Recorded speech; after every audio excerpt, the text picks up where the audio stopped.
تو اس سے پتہ چلتا ہے کہ صوفیاء نے جو ٹریننگ دی ہے اس ٹریننگ میں پہلے اس مرحلے سے وہ گزارتے ہیں کہ نفس کیسے کیسے حملہ آور ہو سکتا ہے، شیطان کیسے کیسے حملہ آور ہو سکتا ہے۔ جب ان کیفیات کا انہیں اندازہ ہوتا ہے تو پھر باقاعدہ ان کا مقابلہ کرایا جاتا ہے۔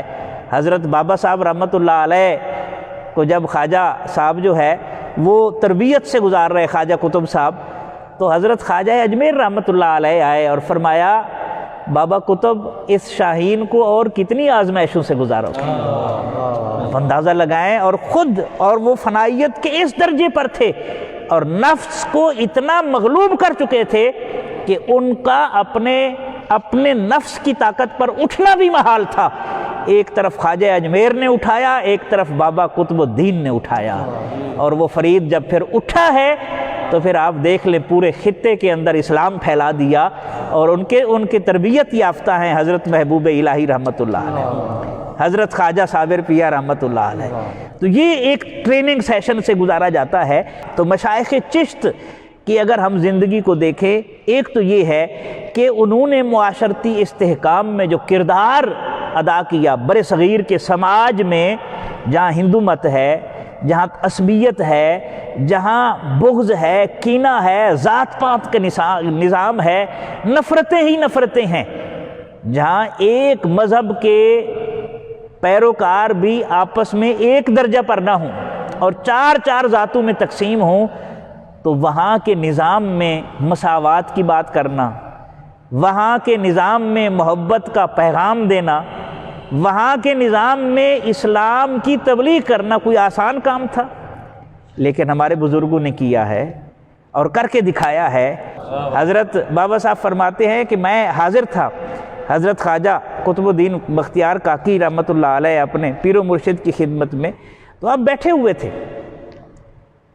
کم و بیش 5-6 مرتبہ ایسے ہوا کہ آپ بیٹھے بیٹھے اٹھ کھڑے ہوتے، پھر بیٹھ جاتے، پھر تھوڑی دیر بعد اٹھ کھڑے ہوتے، پھر بیٹھ جاتے، 5-6 مرتبہ ایسے ہوا۔ تو میں نے پوچھا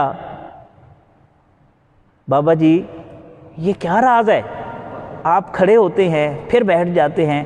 فرمانے لگے میرے سامنے ایک سفید بالوں والا بزرگ بیٹھا ہوا ہے، میری جب اس پر نظر پڑتی ہے تو مجھے سفید بالوں سے حیا آتی ہے، میں اس کے احترام میں کھڑا ہو جاتا ہوں۔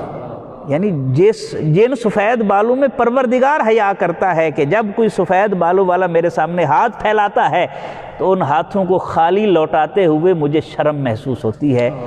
آپ اندازہ لگائیں، اور یہ نقطہ توحید ہے۔